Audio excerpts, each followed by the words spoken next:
Një parti politike e cila nuk beson tek vetja e saj, një parti politike e cila nuk beson tek kandidaturat politike, është e destinuar të dështoj përsa kohë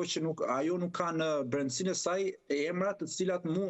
cilët mund të kandidonin ose mund të përballonin me dinjitet garën e Tiranës.